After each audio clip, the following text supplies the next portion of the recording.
March for justice কর্মসূচির বিষয়ে আরও জানাতে কেন্দ্রীয় শহীদ মিনার প্রাঙ্গণ থেকে যোগ দিচ্ছেন সহকর্মী বুদ্ধদেব কুণ্ডু। বুদ্ধদেব, সমাবেশে এই মুহূর্তে কে বক্তব্য রাখছেন, নেতারা কি বলছেন?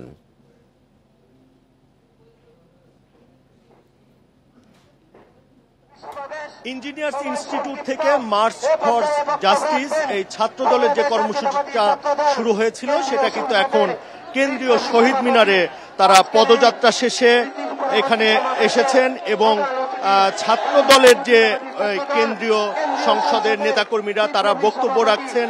আপনি জানেন যে দুপুরের আগ থেকেই সারা ঢাকা শহরের যেসব শিক্ষা প্রতিষ্ঠান রয়েছে, এছাড়া জাহাঙ্গীরনগর বিশ্ববিদ্যালয়, সাভার কলেজ, এছাড়া Suhrawardy college, Mirpur college, Titumir college, Bangla college, Dhaka college থেকে শুরু করে ঢাকা বিশ্ববিদ্যালয়ের যে ছাত্র দলের নেতাকর্মীরা তারা কিন্তু এখানে এসে জড়ো হতে থাকে। এবং যেমনটি আমরা বলছিলাম যে এই মার্চ ফর জাস্টিস থেকে তারা মূলত দুইটি সুনির্দিষ্ট দাবি জানাচ্ছেন।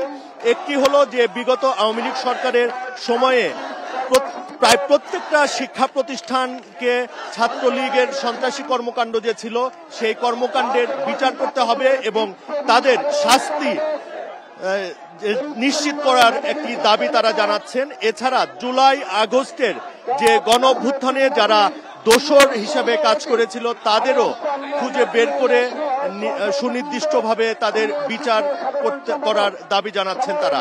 এখানে বক্তারা বলছেন যে প্রায় প্রত্যেকটা শিক্ষা প্রতিষ্ঠানই ছাত্রলীগের সন্ত্রাসীরা এমনভাবে কার্যক্রম করছিল যে তাদের উপর একদম তাদের সন্ত্রাসী কর্মকাণ্ডে অস্থির ছিল শিক্ষক থেকে শুরু করে সকল ছাত্র ছাত্রীরা। সেই তাদেরকে খুঁজে বের করে যেন বিচার করা হয়, সাজা যেন নিশ্চিত করা হয়, তেমনটি জানাচ্ছিলেন।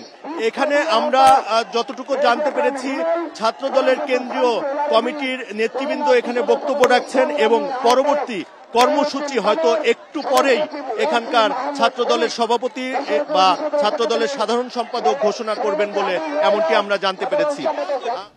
ছাত্র দলের কর্মসূচির বিষয়ে কেন্দ্রীয় শহীদ মিনার থেকে জানাচ্ছিলেন সহকর্মী।